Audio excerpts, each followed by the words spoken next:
हम देखते हैं कि पूरे आसमान में एक अजीब सी खामोशी होती है। हर तरफ तबाही मची होती है और इसी बीच हम देखते हैं कि कोड़ा की भयानक एनर्जी केज के अंदर से बाहर आ रही होती है। वो केज के अंदर कैद पड़ा हुआ था, लेकिन वो कोई आम पिंजरा नहीं होता। हर तरफ से ब्लैक और रेड ऊर्जा बाहर निकल रही होती है, जो कि कोड़ा को उसके अंदर पकड़कर रखी हुई होती है। कोड़ा अपनी पूरी ताकत लगाता है, लेकिन उसकी ताकत बहुत तेजी के साथ कम होती जा रही होती है। कोड़ा की आंखों में बहुत ही ज्यादा गुस्सा होता है, लेकिन उससे वो और भी ज्यादा कमजोर होता जा रहा था। तभी उस केज के सामने टोराक आता है और कहता है, ये तो बस सिर्फ शुरुआत है। देखते जाओ आगे क्या होता है तुम्हारे साथ, प्रिंस ऑफ लाइट सायन। तभी हम देखते हैं कि टोराक के सामने गोकू खड़ा होता है और उसकी आंखों में जरा सा भी डर नहीं होता। गोकू धीरे से अपनी मुट्ठी बंद करता है और अपने पैर को जमीन पर पटकता है और कहता है, मैं बिल्कुल तैयार हूं टोराक। तभी पीछे से राइकुगा चिल्लाता है और कहता है, लॉर्ड टोराक, इसे कोई भी मौका मत दीजिएगा। राइकुगा गोकू को देखकर थोड़ा हैरान होता है और कहता है,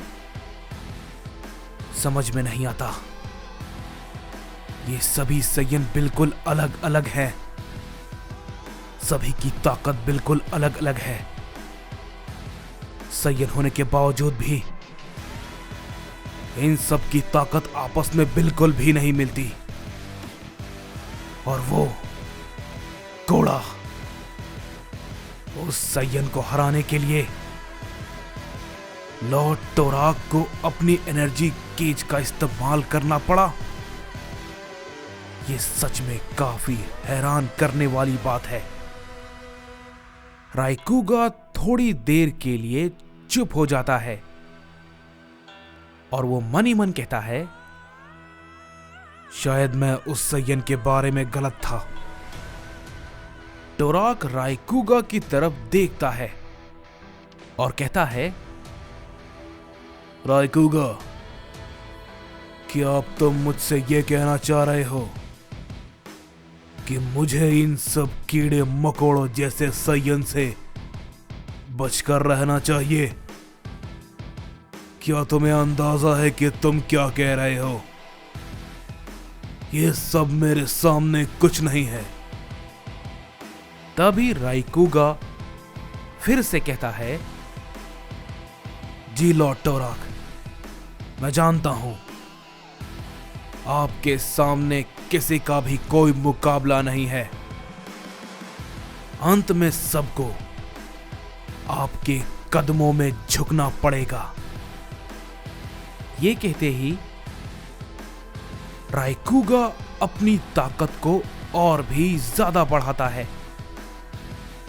उसके भी शरीर से ऊर्जा निकलने लगती है और वो ऊर्जा काफी खतरनाक होती है। और वो बिना कुछ सोचे और बिना कोई देरी किए सारे सायंस पर अपना हमला कर देता है। एक काफी तेज धमाका होता है, लेकिन उस धमाके के बीच गारुमा और लॉक अचानक से सामने आ जाते हैं। दोनों ही अपनी पूरी ताकत लगाकर राइकुगा के हमले को रोक लेते हैं उन दोनों की ऊर्जा आपस में टकराती है और वहां से एक बहुत ही खतरनाक एनर्जी वेव निकलती है। तभी लॉक कहता है, इतनी आसानी से तुम हमें खत्म नहीं कर सकते, समझे? तभी गारुमा भी तुरंत बोलता है, हाँ बिल्कुल, मैं भी ऐसा नहीं होने दूंगा। लेकिन तभी हम देखते हैं कि कुसान अब दोबारा से खड़ा हो जाता है। उसका शरीर कांप रहा होता है, लेकिन वो कमजोरी वाला कांपना नहीं था, वो बहुत ही ज्यादा गुस्से में होता है। वो अपना सर उठाकर जोर से कहता है, मैं भी इस लड़ाई में हूं, मैं अभी हारा नहीं हूं, समझे? कुसान जोर से चिल्लाता है। उसकी ऊर्जा अचानक से बढ़ने लगती है। राइकुगा ये देखकर चौंक जाता है और कहता है, क्या मैं गलत देख रहा हूं? ये और भी ज्यादा ताकतवर हो गया है, लेकिन ये कैसे मुमकिन है? ये शायद मैं समझ गया। राइकुगा की आंखें भी तेज चमकने लगती है और वो गुस्से में कहता है, ये भी तो एक इलाइट सैयन है, लेकिन तुम्हें पता है क्या, हर इलाइट सैयन मेरा मुकाबला नहीं कर सकता, और ये जरूरी नहीं कि तुम फिर से मुझसे लड़ने के लायक हो गए। ये कहते ही राइकुगा बिना सोचे समझे कुसान पर टूट पड़ता है। कुसान गुस्से में जोर से कहता है, नहीं, इस बार नहीं, बहुत हो चुका। वो अपनी पूरी ताकत लगा देता है और राइकुगा के हमले को सामने से रोक लेता है। उन दोनों की ऊर्जा आपस में टकराती है। राइकुगा पूरी तरह से चौंक जाता है। नहीं, ये लेकिन कैसे? वो और तेज हमला करना शुरू कर देता है और दूसरी तरफ से कुसान भी लगातार पलटवार करता रहता है। दोनों के बीच खतरनाक लड़ाई शुरू हो जाती है। दोनों एक दूसरे पे कई सारे पंच, कई सारे एनर्जी ब्लास्ट और किक करने लगते हैं। वो दोनों बहुत ही ज्यादा तेज होते हैं। अब कुसान राइकुगा को टक्कर देने लगता है। दूर खड़ा गारुमा ये देखकर कहता है, क्या ये सच में है? लगता है अब उसे हमारी जरूरत नहीं है। लॉक थोड़ी देर कुसान को देखता है और फिर बोलता है, शायद तुमने सही कहा। उसे देखकर तो ऐसा लगता है कि उसे सच में हमारी जरूरत नहीं है। उधर गोकू और टोराक के बीच असली लड़ाई शुरू हो जाती है। दोनों एक दूसरे पर लगातार हमला कर रहे होते हैं। गोकू लगातार अपने पंच को टोराक पर करता रहता है, लेकिन टोराक गोकू के हमले को आराम से रोकता जा रहा था। तभी टोराक कहता है, ऐसा लगता है कि उस लड़ाई के बाद तुम्हारी ताकत में जान आ गई है। लेकिन फिर भी इसका क्या फायदा? तुम अब भी मेरे सामने कुछ भी नहीं हो। टोराक ये कहते ही गोकू पर एक बहुत जोर का मुक्का मारता है, लेकिन हम देखते हैं कि गोकू उस हमले को काफी आसानी से रोक लेता है और उससे कहता है, ये तुम्हारे लिए भी आसान नहीं होगा टोराक। टोराक गोकू की बात सुनकर हंसने लगता है और कहता है,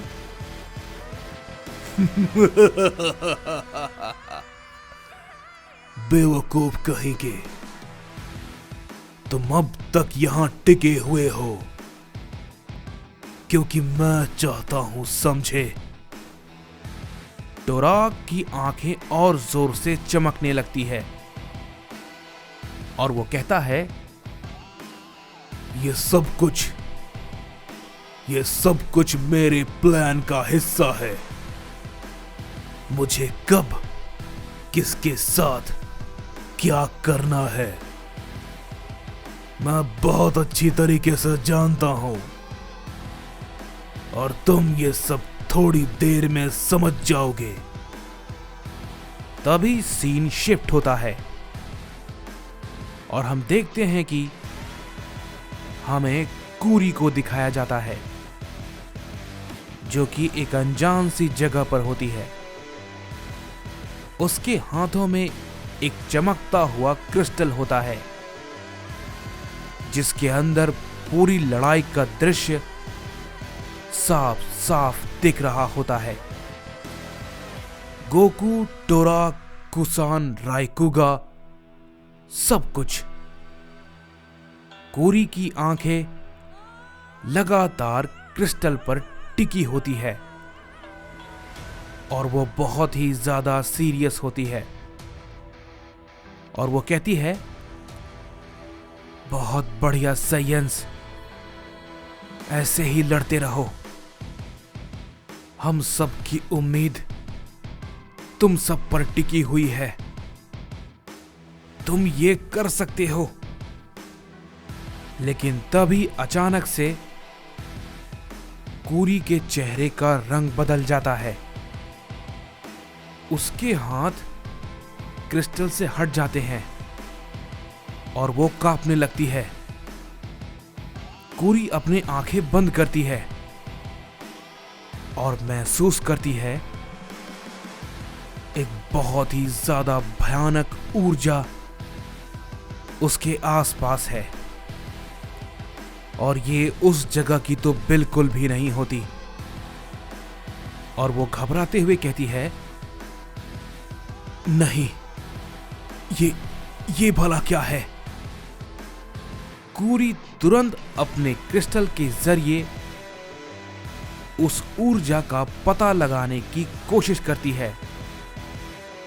क्रिस्टल और तेज चमकने लगता है।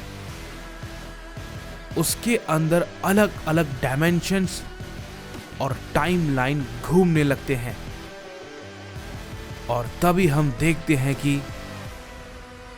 कूरी को कुछ दिखाई देता है और वो होता है मल्टीवर्स से जेनोवर्स में जाने का दरवाजा, जो कि खुला होता है। एक पल के लिए सब कुछ बिल्कुल शांत होता है और अगले ही पल दो साइंस मल्टीवर्स में प्रवेश कर चुके होते हैं।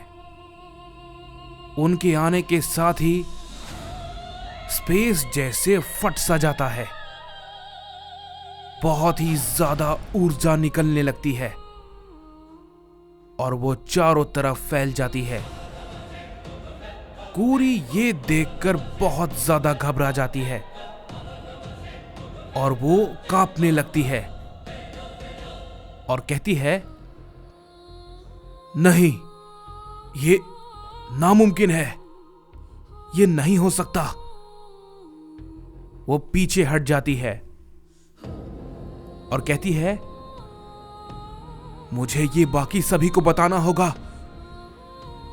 लेकिन जैसे ही कूरी ये कहती है, पल भर में सब कुछ बदल जाता है।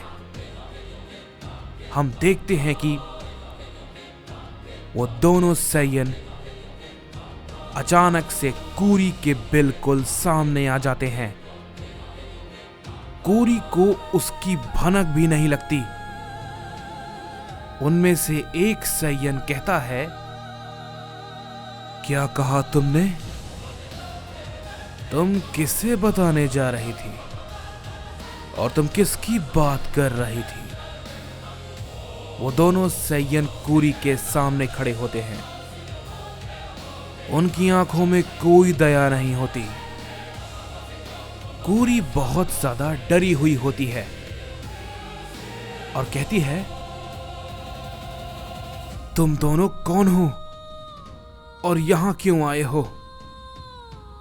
तभी उनमें से एक सैयन कहता है, हम कौन हैं और ये तुम हमसे पूछ रही हो?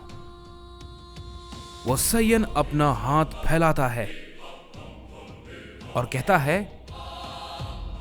ये हमारा मल्टीवर्स है, समझी? तभी दूसरा सैयन भी बोलता है, और हम इसे वापस लेने आए हैं।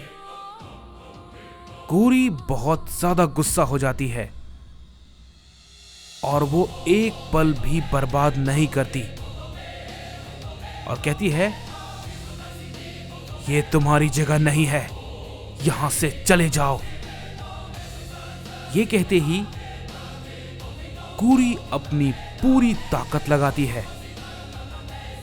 उसके हाथ से एक एंजेलिक एनर्जी ब्लास्ट निकलता है जो कि काफी ज्यादा चमकता है और बहुत तेज भी होता है।